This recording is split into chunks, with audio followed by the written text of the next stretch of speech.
Ito ang GMA Regional TV News. Mga kapuso, pinasabugan ng isang kainan sa Baguio City. Kita po sa CCTV ang isang lalaking may hawak na isang bagay. Yun na pala ang improvised explosive device na sinindihan at saka niya inihagis. 14 ang sugatan sa pagsabog. Base po sa investigasyon, binugbog sa lugar ang lalaki bago ang insidente matapos mambastos umano ng babae. Umalis siya at nang bumalik ay may dala ng pampasabog. Arestado ang suspect na ayon sa pulisya ay nakainom. Maharap siya sa reklamong multiple frustrated murder, pati acts of lasciviousness at paglabag sa Safe Spaces Act. Wala siyang pahayag. Patuloy pa rin po ang investigasyon.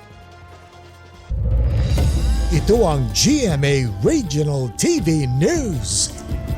Sa Mangaldan, Pangasinan, 6 na tricycle ang ninakawan ng gasolina. Ipinarada raw ang mga tricycle sa bakanting lote sa barangay Anulid Sabado ng gabi. Kinaumagahan na diskubre ng mga driver na nasaid na ang kanilang mga gas tank. Hindi pa tukoy ang mga nasa likod ng pagnanakaw. Iniimbestigahan na yan ng pulisya. Pinaigting na rin daw nila ang pagbabantay sa lugar. Ito ang GMA Regional TV News. Huli kam sa Mandaue, Cebu. Isang motorcycle rider at 2 angkas ang patay nang maatrasan sila ng isang trailer sa Cebu. Habang papakyat sa kalsada nitong Sabado, huminto ang trailer at kasunod ng mga motorsiklo. Ilang sandali, umatras ang trailer at unti-unti nitong nadaganan ang ilang motor. Ayon sa truck driver, nawalan siya ng kontrol sa sasakyan. Dead on the spot ang 2 angkas ng tinamaang motorsiklo. Nasawi naman ng rider bago siya maoperahan. Humihingi ng tawad sa mga kaanak ng mga biktima ang truck driver. Inihahanda na ang reklamong isasampa laban sa kanya. Ito ang GMA Regional TV News. 6 ang patay matapos sumalpok ang isang truck sa gymnasium ng Barangay Marilog proper sa Davao City. Bumaliktad ang 10-wheeler at nagkalat sa kalsada ang kargang kahong-kahong biskwit.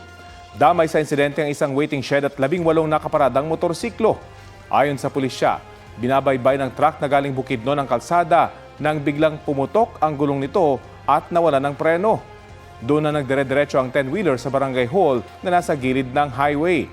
Kabilang sa mga nasawi ang driver ng truck, 2 pahinante, isang barangay tanod na dumadalo noon sa seminar, kanyang asawa at isang senior citizen. 5 iba pa ang sugatan. Ayon sa mga otoridad, inihahanda na ang posibleng isasampang reklamo sa operator ng truck. Sinusubukan pang makuha na ng pahayag ang kaanak ng mga biktima at ang operator ng truck.